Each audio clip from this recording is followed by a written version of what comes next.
Hi, everybody, and welcome back to Kevin's Upfront Opinion today. Now, I thought I'd do another video about Steve Laws. Okay.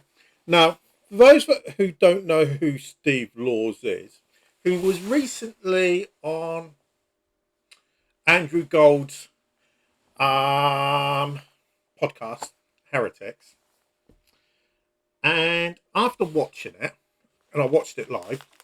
Okay. Well, the premiere I watched live. I did a video after, basically saying that he was a bit of a prick. Basically, that's what I basically said.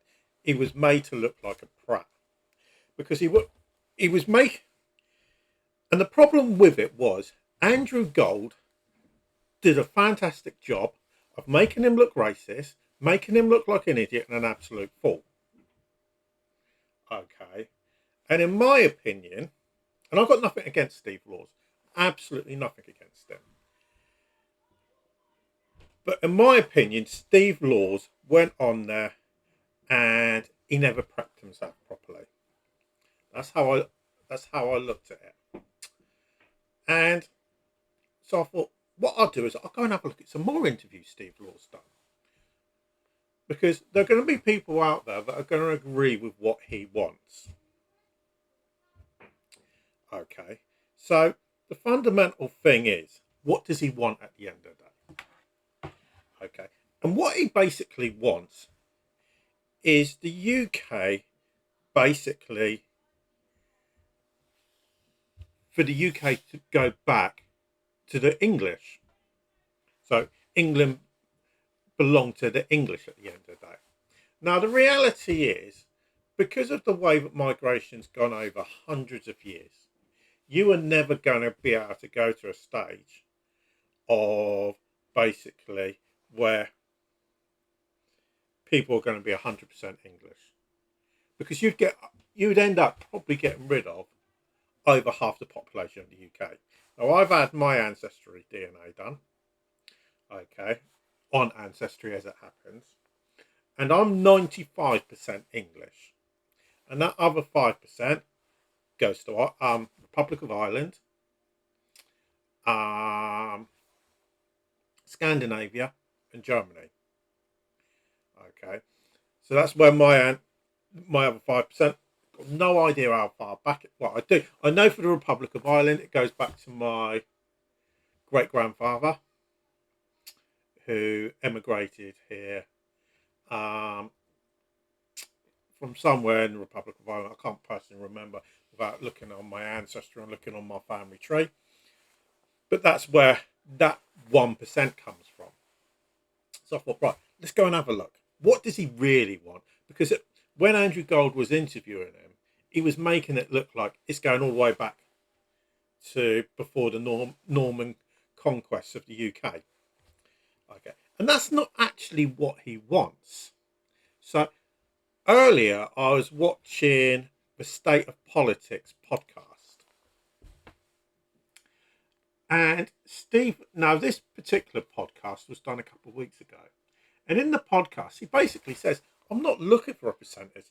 You know, I get, and he goes on and says, "I get asked this all the time."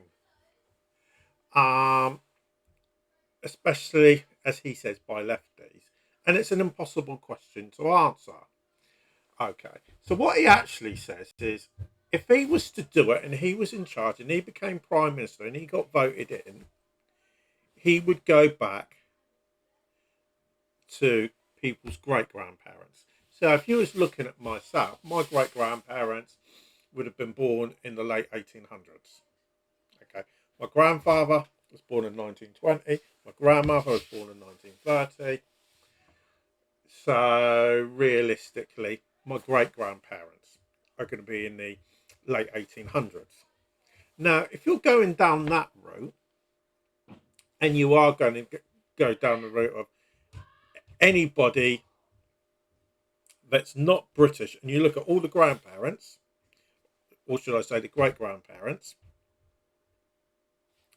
then in my personal opinion, if you are going to go down that route, that's feasible to do it. So if you can see that out of the 4 great grandparents,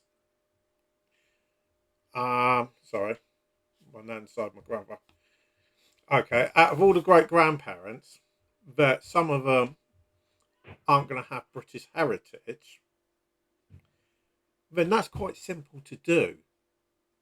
It probably wouldn't be popular with the British public, but I can see a model, a way that he'd want to do it. How on earth you would do it when, for instance, the British population somewhere around about 60 million at the moment, God only knows. Okay, I can't see that you'd be able to do it in a 5-year term, but I can understand where he's actually coming from. Okay, and the thing is, maybe he should have brought that over and explained it a lot better when he was being interviewed by Andrew Gold on the Heretics. Okay, because I can now see where he's actually coming from, rather than this stupid idea of what it's being made out to be at the time, of going all the way back to before 1066, which is physically impossible. So what I'm going to say for now is, what do you actually think of Steve Laws? Has he got an idea, or is this just so crazy and unrealistic that it'd ever be able to happen? So let us know in the comments down below. But for now, thanks for watching, and we'll speak to you all again a bit later.